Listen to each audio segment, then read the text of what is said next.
will address the assessment on his future in football. Thanks for coming, guys. We'll see how long this lasts.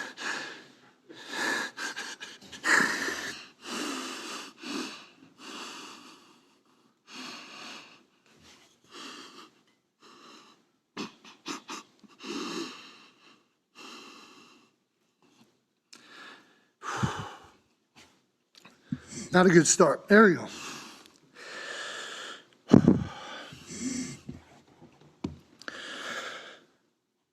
There I lay.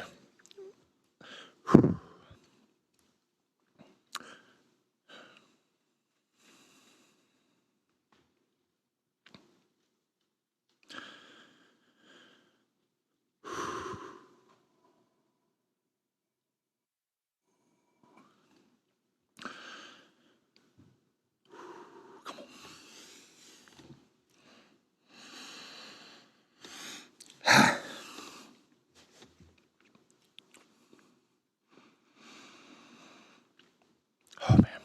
This is going to be long. There I lay, face up in the cool morning's dew-covered grass, waiting for a whistle I knew would come at any second. Knowing full well Anthony Harrell was a couple yards away on the ground waiting for the same. The foreign objects that rest upon my shoulders and head weighed me down and unbalanced my awaiting body.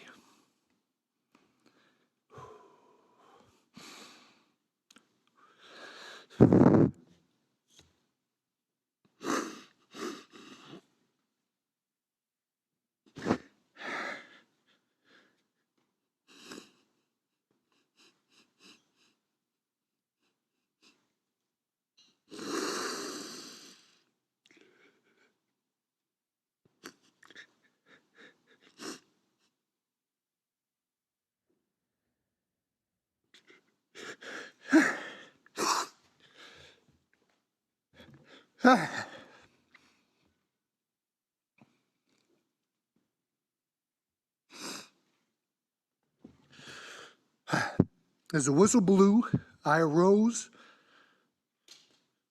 turned all in one motion, and ran at my teammate.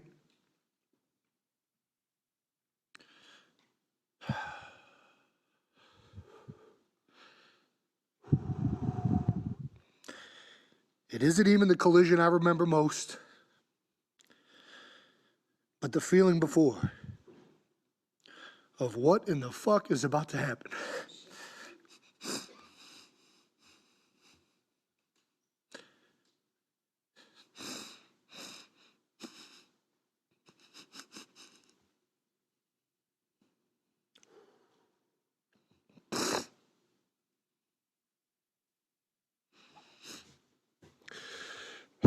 How is it going to feel?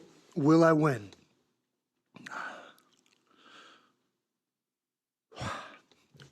Whenever I smell the clippings of a freshly mowed grass, I am brought back to this day.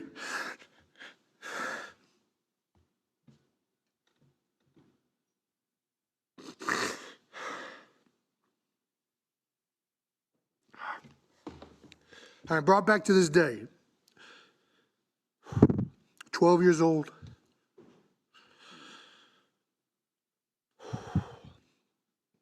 Roxborough Middle School, first day in pads. I've been asked many times, why did I choose football? What drew me to the game? And I never have an answer that gets it right. The best way I can explain it is what draws you to your favorite song, your favorite book. It's what it makes you feel. The seriousness of it, the intensity of it. Stepping on the field was the most alive and free I had ever felt. There was a visceral feeling with football unlike any other sport. The hairs on my arms would stand up. The hairs on my arms would stand up. I could hit somebody, run around like a crazed lunatic, and then get told, good job. I loved football. Whether it was in my backyard with my brother, on the playground with my friends or suiting up on Friday nights at Cleveland Heights High School. I loved everything about it. Although I hadn't met him yet, Jeff Stoutland often shares a quote his father would tell him. More often than not, the easy way is the wrong way. Football was hard, much harder than any sport I had ever played, physically and mentally. In most other sports, I was bigger, faster, stronger than everyone else. On the football field, those traits were matched. On the lacrosse field, I felt like LeBron James. On the football field, I was Billy Hoyle. I loved the challenge that football was, the joy of winning, the agony of defeat, the anxiety of the unknown, and the camaraderie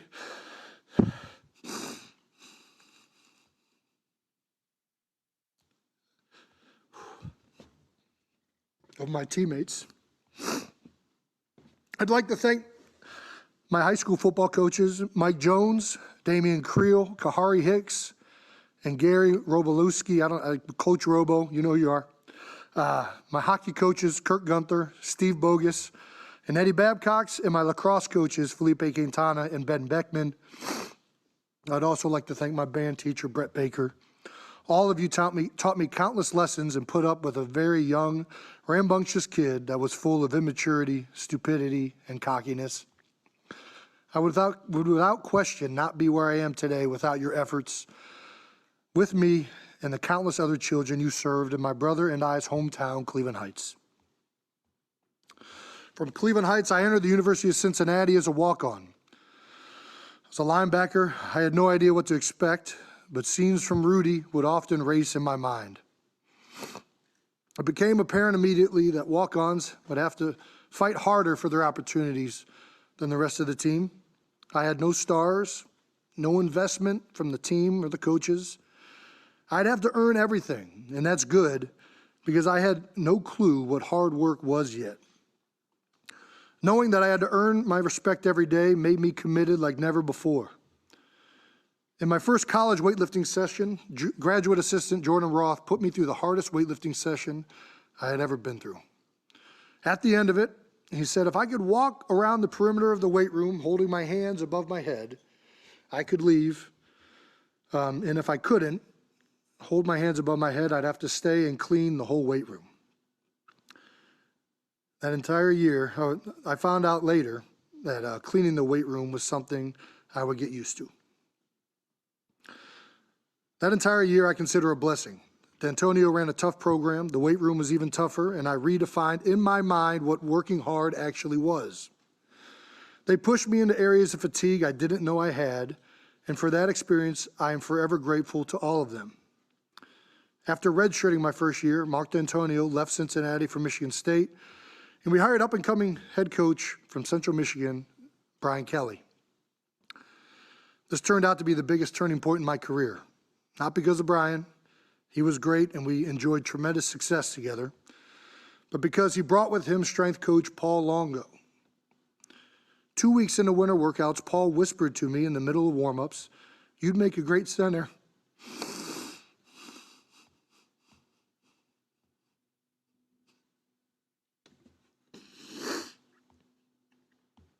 I shrugged it off.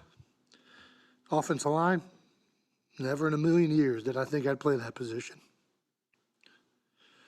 Paul was different. As opposed to working guys into the ground, his motto was work smarter, not harder. His main goal was to improve us as athletes and make us stronger, faster, more explosive. He didn't care about anything else. Once during a conditioning drill, I saw a teammate struggling to keep up during a run, so I slowed down to encourage him. And he yelled at me. He said, "You run this exercise the best you can. Lead from the front. It's my job to take care of the back." Paul moved me to offensive line that spring.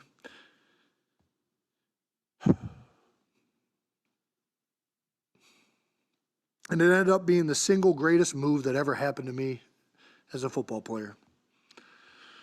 There are too many people to thank for my times at Cincinnati, so I'd like to limit it to coaches Paul Longo, Jeff Quinn, Brian Kelly, Mark D'Antonio, strength coaches Tim Swanger, Dave Andrews, Coach Kerry Combs, Coach Butch Jones, as well as athletic trainer Bob Mangine and orthopedic doctor Angelo Colosimo. Of course, all of my teammates and friends, university support staff, all of you made my time there something I wouldn't trade for the world. Some of the most enjoyable years of my life. After my senior year ended, it became apparent the NFL would be an opportunity. Although few teams had interest in a lineman that weighed 280 pounds. Lucky for me, the Eagles had just hired Howard Mudd, a legendary coach who valued offensive linemen for their athleticism more than their size. Having watched and emulated Jeff Saturday in my own game, it all felt too perfect when the Eagles selected me in the 6th round. Immediately after being drafted, my agent, Jason Bernstein, said, "You have no idea how perfect this is. You are going to fit in great."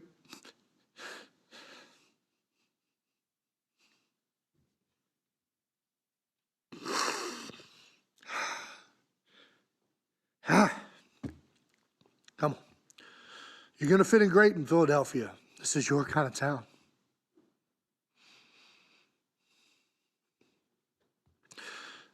"13 seasons in Philadelphia, and I look back on a career filled with ups and downs. I'd like to thank the 4 head coaches I played for, Andy Reid, Chip Kelly, Doug Peterson, and Nick Sirianni. Consider myself lucky to have played for each of you. I'd like to thank Jeffrey Lurie for his dedication to building an organization that values its employees as people and gives them the resources necessary to thrive. I've only had one boss, so I don't know much to compare to.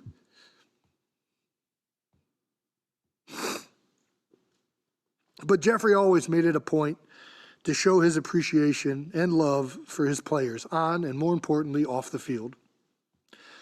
I'd like to thank Howie Roseman for drafting me and for always working hard to improve our team, even from the other side of the building that one year. Whether it be coaches, players, salary cap, or the numerous other things you control, you work tirelessly and calculatedly to improve this organization. I'd like to thank Big Dom DeSandro, truly the life force of this organization. No one gives more time and energy to this team. At the drop of a hat, Dom is by your side. My family and I give our sincerest thank yous for always treating us with dignity and assistance. There are so many teammates, coaches, support staff, trainers, equipment, cafeteria workers. You guys have no idea the amount of people in this building it takes to assist our players and me. I would like to thank you all by name, but we'd be here far too long for anyone to continue listening. So instead, I will share memories, if that's all right with you all. When I look back down the road, I'm sure there are things I will forget, but these are some of the things I'm sure I won't. I won't forget the call I got from Andy Reid on draft day and my father rushing into the room.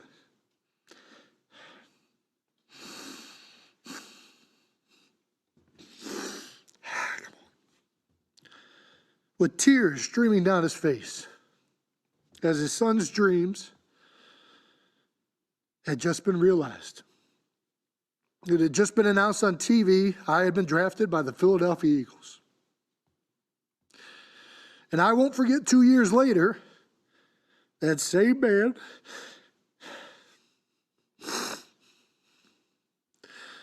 and my brother receiving a call and him being drafted by the Kansas City Chiefs. This time, the tears streaming down both my father and I's face as my brother had just realized his own.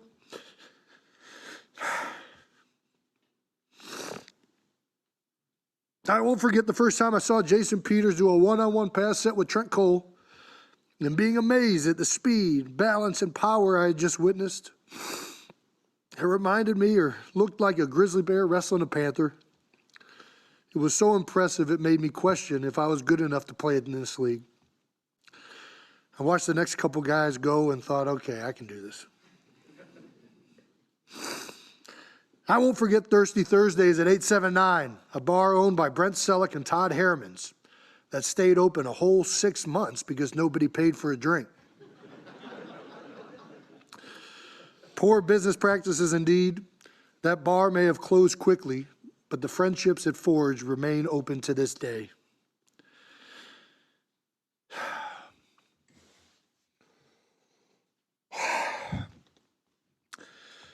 I won't forget my second training camp, walking downstairs in my Lehigh dorm to paramedics rushing in, and Coach Dave Culley's look on his face. It made the expression like he had seen a ghost.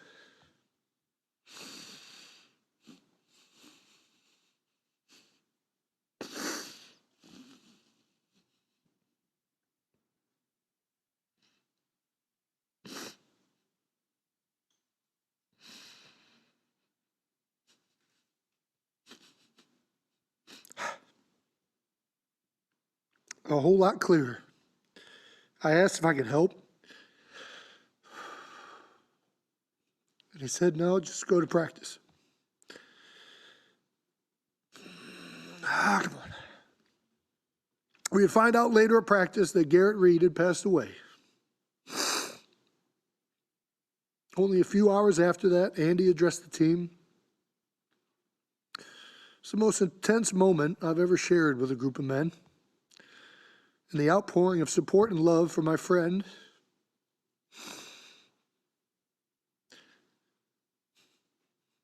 and the Reed family at the funeral soon after was truly remarkable. I won't forget Chip Kelly's first game as Eagles head coach against the Washington Redskins. We ran close to 50 plays in the first half. We were so tired, but it didn't matter because they couldn't stop us. The NFL had never seen something like this before. I remember all of us thinking after that game, this is going to change the NFL. I won't forget walking out onto a snowless field before warm-ups against the Detroit Lions, and then walking out of the tunnel to a blizzard. The Lions in white jerseys blended into the snow so well I could not see the secondary of the defense. And the second half was all LaShawn McCoy. He somehow figured out a way to cut on a dime that day, and man, it was incredible to watch. It was probably the most fun game of football I've ever been in. It felt like we were all kids again that day, just playing in the backyard. I won't forget finding out in the 2017 Rams game that Carson Wentz had tore his ACL. The whole team had an uneasy feeling in the locker room, all of us questioning what this would mean, until Malcolm Jenkins addressed the team. He gave a very typical Malcolm speech, invoking confidence in who we were, and breaking it down with his patented, we all we got, we all we need. I won't forget Nick Foles having the game of his life on the biggest stage possible. And the biggest dick on the team going up to Doug Peterson and asking for the Philly special. And Doug Peterson having the biggest balls in the stadium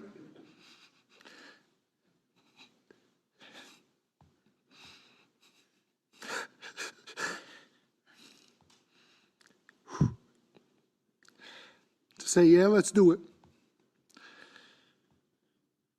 And Brandon Graham finding a way to stop Tom Brady once, literally once. And the way the ball hung in the air on that last Hail Mary and how it felt like an eternity. Just looking, no sound registering, completely engulfed in the moment. When it finally landed, running onto the field, looking for a flag, anything that would mean it was over. We had done it. I won't forget the parade and what it meant to the city of Philadelphia. The joy it brought our community, and the closure it gave to so many. The stories from fans that had been waiting generations for that moment fulfilled that triumph to another level. On the route, I remember meeting a woman with ashes of a dead relative whom she had promised wouldn't miss the parade if the Eagles had ever won it. A speech that had written itself and one that had symbolized what we had all lived as players, as a team, and as a city. That wasn't my speech, it was Philadelphia's. I won't forget my mother becoming mom of the NFL, a representative for all moms out there who have sacrificed so much for their children. I won't forget Nick Sirianni sending me kegs of beer to convince me to keep playing these last few years. He knows the key to my heart. I won't forget making the playoffs in his first season, the Super Bowl in his next, and the immense heartbreak at the collapse of this last season. And although last season truly sucked, I wouldn't trade any of my time with you or those teams for the world.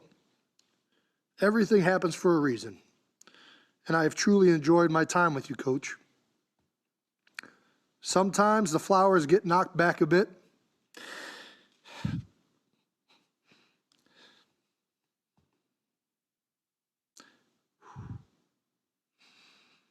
But the roots remain. And I can't wait to watch what reblossoms this next season.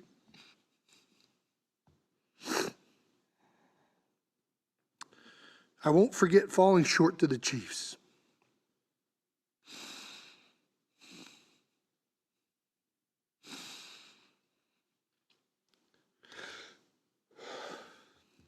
This is where it's going to go off the rails.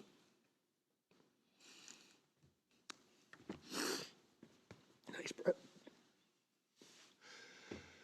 I won't forget falling short to the Chiefs and the conflicted feeling of immense heartbreak I had selfishly.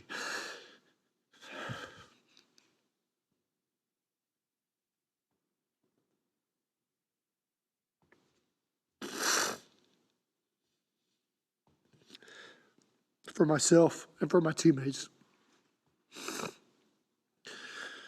And at the same time, the amount of pride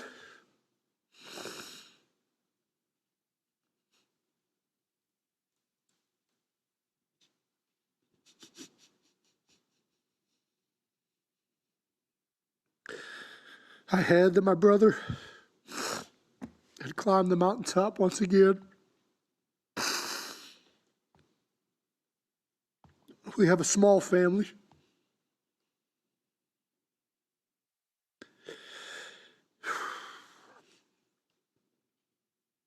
We have a small family. We have a small family. No cousins. One aunt, one uncle. It was really my brother and I our whole lives.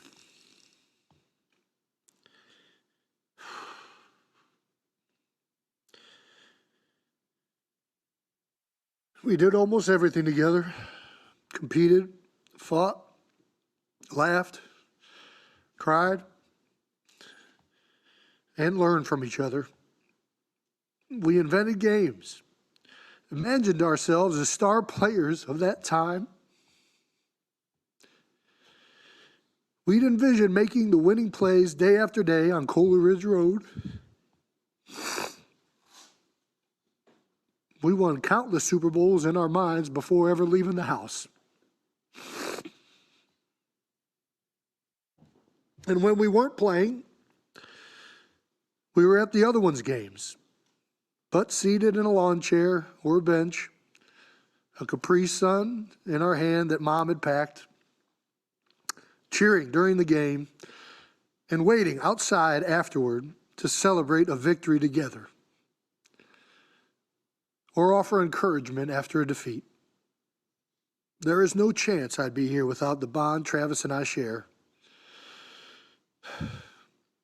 It made me stronger, tougher, smarter, and taught me the values of cooperation, loyalty, patience, and understanding. It's only too poetic I found my career being fulfilled in the city of brotherly love. I knew that relationship all too well. Some people struggle to play in this city. They can't handle the booze, the media, or our fans. Consider it a great blessing to play in the most passionate sports town in America.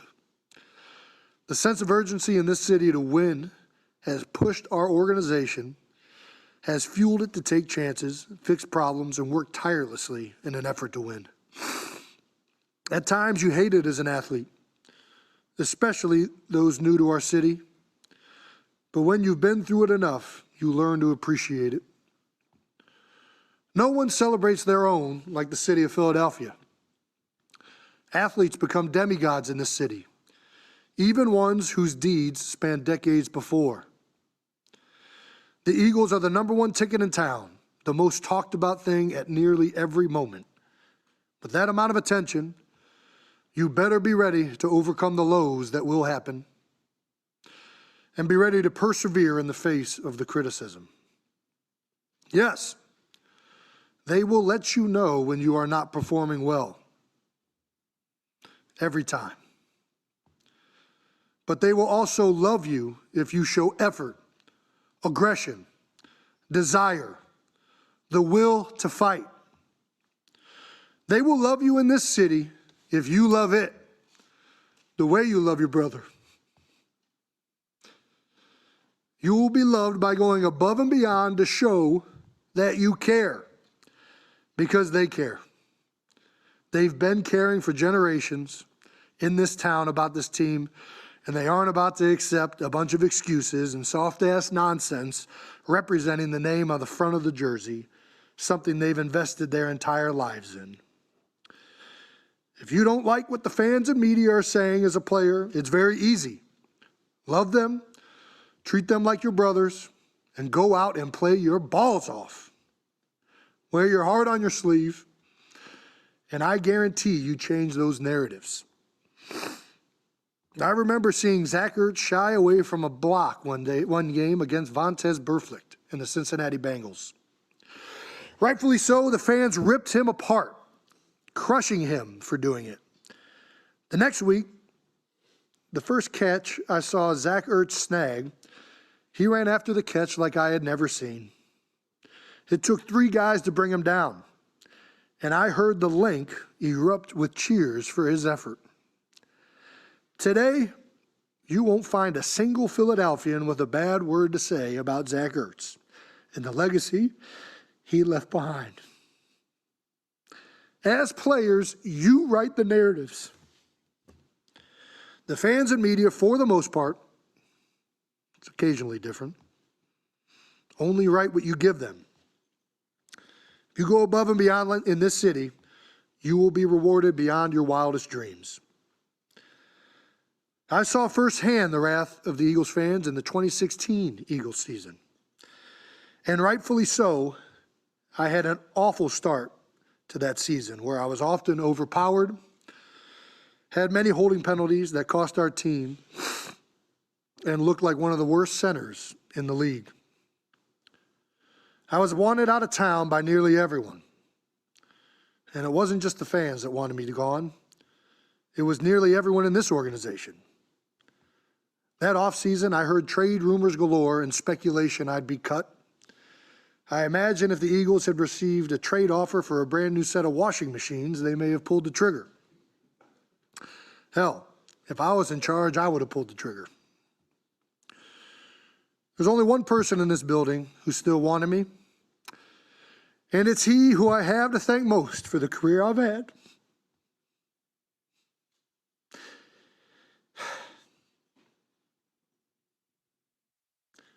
And that's Jeff Stoutland.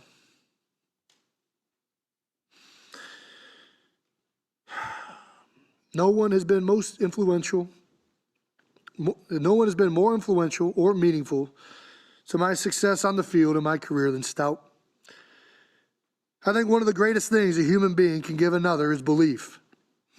This world, life, it can be hard. It can challenge yourself to points of self-doubt, and that is a dangerous place to be. Well, I am lucky. My whole life, I have been surrounded by people that have believed in me. My father, my mother, my brother, Paul Longo, Howard Mudd, and in my darkest hour as a Philadelphian, Stout was the one who believed in me. He was adamant my problems could be fixed with proper technique, fundamentals, and work. And work we did. That offseason and training camp, I focused on using my hands better, playing with leverage, proper footwork. and prepared with an edge to prove to myself that I was good enough. The following season, in 2017, I enjoyed the finest season of my 13-year career, not only as a player, but as a team. And it meant more because of the struggles and work we had been through. Without him, I doubt any of this would have been possible, or that I'd still be here. Since that offseason, I have amassed 6 All-Pros, 5 Pro Bowls, and am recognized by some as one of the best centers to ever play the game.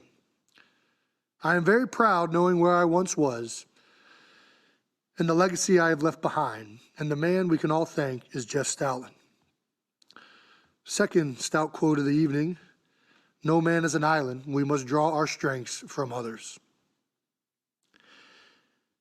I'd like to thank my teammates, my other brothers. Oh, how I've drawn my strengths from you all. I was fortunate to play with great players, some of the best this league has to offer. But it was really off the field, just sitting in the cafeteria with my teammates, breaking bread and talking about life, that were some of the most meaningful times I spent in my career. The NFL is truly like no other place, and at the same time, represents America as a whole like no other. Fat offensive linemen from Cleveland play on the same field as skinny wide receivers from Louisiana and kickers from Chicago. Tight ends from Stanford play next to tackles from Kilgore Community College. Defensive ends from inner city Detroit play next to defensive tackles from Yazoo City, Mississippi. 6'9" Jordan Mailata plays the same sport as 4'8" Darren Sproles. The melting pot of geographic location, economic background, race, body type, personality, and athletic traits of an NFL locker room is truly remarkable. And we all rely on each other and respect one another and each of our differences because we know we're stronger together. I will always cherish this brotherhood, the relationships it fostered, and how unique an experience it has been to enjoy the field with you all. Coming to work every day with a group of men who were driven to be the best in the world at what they do is an environment that will surely be hard to replicate. I won't forget the Eagles' Christmas party in 2014 and heading out afterwards with a bunch of my teammates to Buffalo Billiards, where my life would change forever. That night, I'd meet my future wife.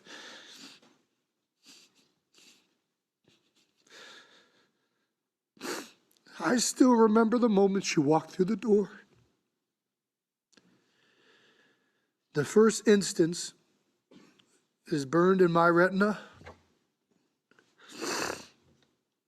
It was like she glided through the opening, an aura around her.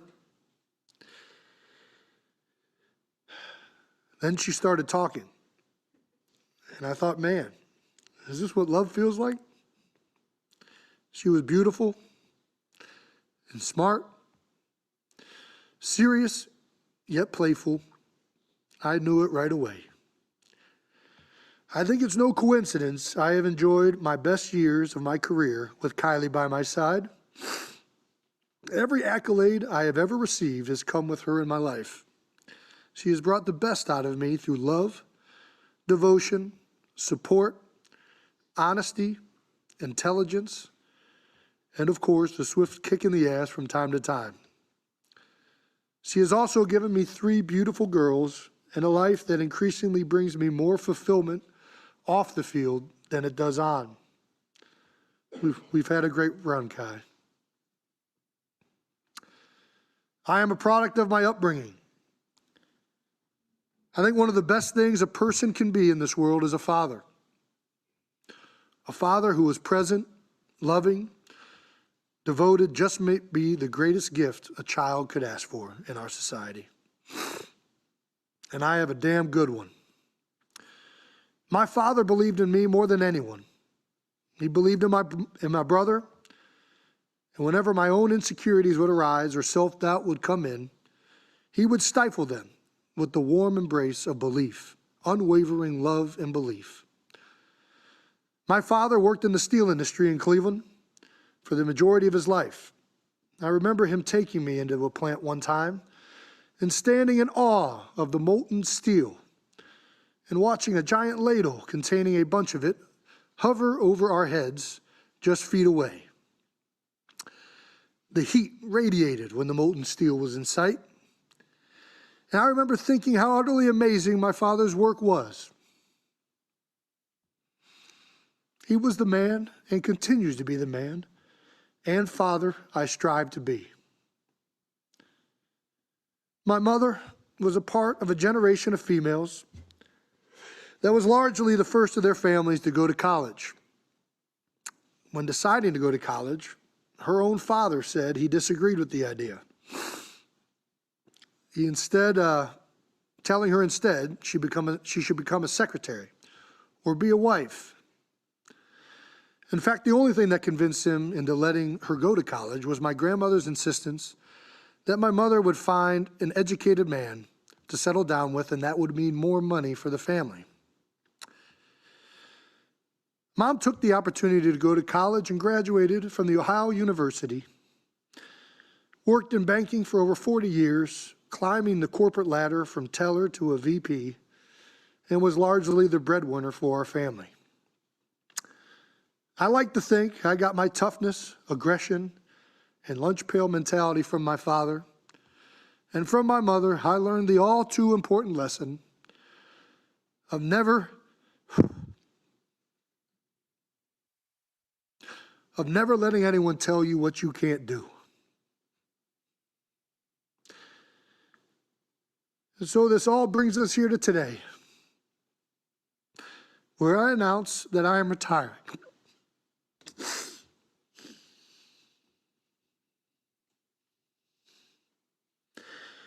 Where I announce I'm retiring from the NFL after 13 seasons with the Philadelphia Eagles. And today, I must admit, I am officially overrated. Vastly overrated. But fuck, it took a lot of hard work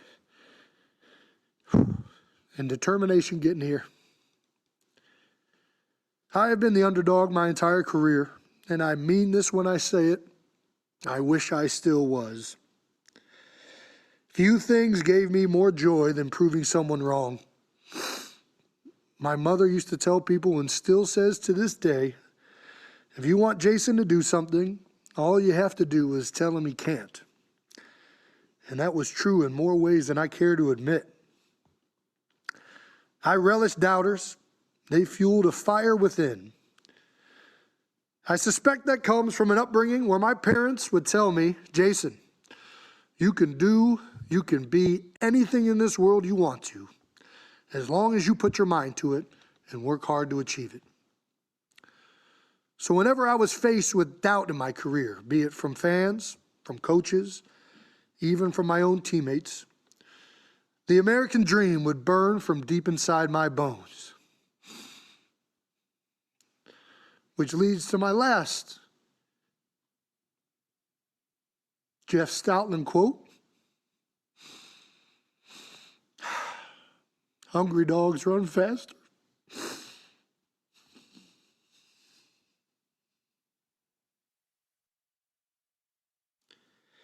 Thank you, Philadelphia.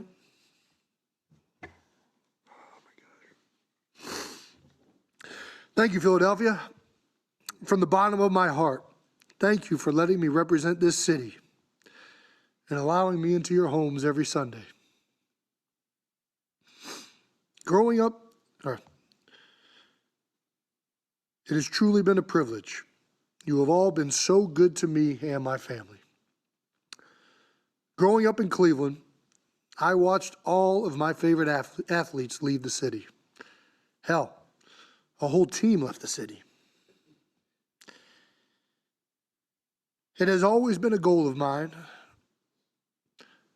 to play my whole career in one city.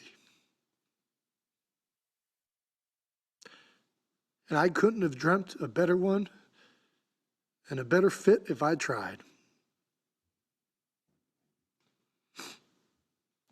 I don't know what's next, but I look forward to the new challenges and opportunities that await. And I know that I carry with me the lessons from my time here, and that forever.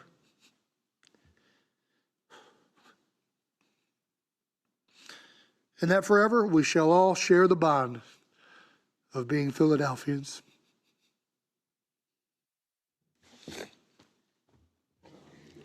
That's all I got.